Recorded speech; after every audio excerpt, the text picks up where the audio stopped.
করো, করো। Free body diagram দুজনেই আগে দুটো অবজেক্টের free body diagram force equation গুলো এঁকে লিখে আমাকে আগে ছবি তুলে পাঠাবে।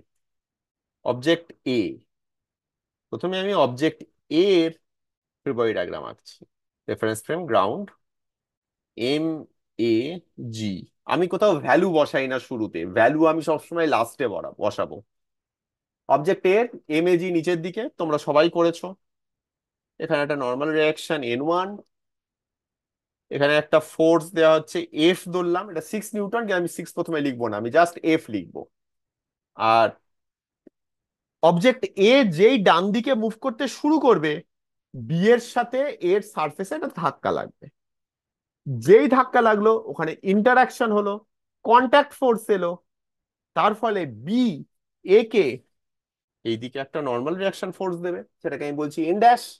আর যদি অবজেক্টটা ডান দিকে সরে, আমি এটা ধরলাম অ্যাক্সিলারেশন আছে এ। এইটা হচ্ছে ফ্রি বডি ডায়াগ্রাম অবজেক্ট এর। এই এন ড্যাশটা আইডেন্টিফাই করা ইম্পর্টেন্ট। এন ড্যাশটা কেন হচ্ছে আরেকবার বলি। আমি বি ধরলাম আলাদা রাখা আছে, আমি এ কে ঠেলে ঠেলে নিয়ে যাচ্ছি, একটা সময় এসে এ আর বি এর মধ্যে ধাক্কা লাগছে, দুটোর মধ্যে ইন্টারাকশন হচ্ছে, কন্ট্যাক্টে ধাক্কা লাগছে, তার ফলে এখানে ইন্টারাকশন হবে। এ আর বি এর এই সারফেসের মধ্যে নর্মাল রিয়াকশন ফোর্স আসবে, এ বি কে দেবে, বি এ কে দেবে। বোঝা গেছে রূপম?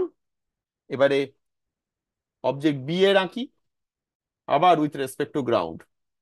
এম বি জি নিচের দিকে, এটাকে বললাম N2। আর কি আছে? এখানে নর্মাল রিয়াকশন ফোর্সটা আছে এন ড্যাশ। আর ধরে নিচ্ছি একটা অ্যাক্সেলারেশন আছে ডান দিকে, এ ড্যাশ। এর পরে যে স্টেপ, অর্ঘদীপ তুমি এটা করনি, সেটা হচ্ছে, আমি কি একটা জিনিস বুঝতে পারছো, এখানে একটা কনস্ট্রেনিং মোশন আছে কিন্তু। ভেবে দেখো, অবজেক্ট বি কখন মুভ করবে? যদি এই এন ড্যাশ অ্যাক্সিলারেশনটা থাকে। এন ড্যাশ যদি না থাকে, অবজেক্ট বি কিন্তু মুভ করবে না। মানে বেসিক্যালি এ আর বি কে কন্ট্যাক্টে থাকতে হবে যদি বি কে মুভ করতে হয়। এ ড্যাশটা আসছে কেন? এ ড্যাশ আসছে এন ড্যাশের জন্য। এন ড্যাশ আসছে কেন? এ আর বি যদি কন্ট্যাক্টে থাকে।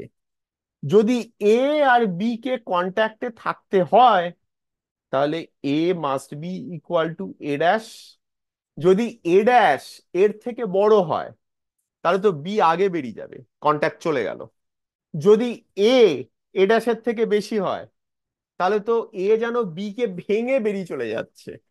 সেই জন্য যদি দুজনকে একসাথে যেতে হয়, দুজনের মধ্যে এই এন ড্যাশ রিয়াকশনটা থাকে, তাহলে দুজনের অ্যাক্সিলারেশন সেম হতে হবে।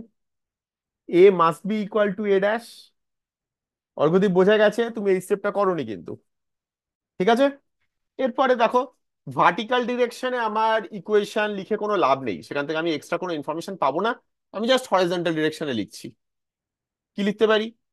F minus N dash is equal to M A into small A, আর N dash is equal to M B into A dash, মানে N dash is equal to M B into A. Put করে দাও প্রথম ইকুয়েশনে।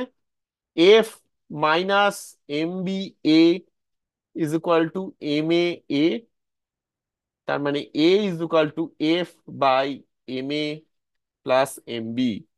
যেন দুটো object একটা single object. এবার ভ্যালুগুলো পুট করে দাও, করলেই হয়ে যাবে।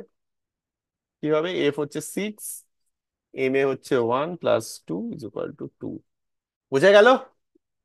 বেসিক্যালি দুজন একসঙ্গে যাচ্ছে, দুজন একসঙ্গে যাচ্ছে এ আর বি কে। এরপর তুমি যদি একসাথে একটা সিঙ্গেল অবজেক্ট হিসেবে ভাবো, তাহলে অঙ্কটা হয়ে যায়। ইনফ্যাক্ট এই অঙ্কটাতে পুরো ভেঙে করাতে অনেক কনসেপ্ট ক্লিয়ার হয়। অনেকে, তুমি যখন ম্যাচিওর্ড হয়ে যাবে তখন এটাকে একসঙ্গে করে দেওয়া যায়, যে এ আর বি একসঙ্গে যখন যাচ্ছে, এ আর বি কে আমি একটা সিঙ্গেল অবজেক্ট হিসেবে ধরে নিলাম, যাতে ফোর্স দেওয়া হয়েছে 6 নিউটন। এখান থেকে করা যায়। এবারে next part of the problem হচ্ছে এদের মধ্যে ইন্টারাকশন ফোর্সটা কত, এন ড্যাশ কত। এন ড্যাশ কত? এম বি ইন্টু এ। এম বি বলে দিয়েছে 2 কেজি, এ আছে, তার মানে N dash is equal two 4 Newton, 2 into 2। তাই তো?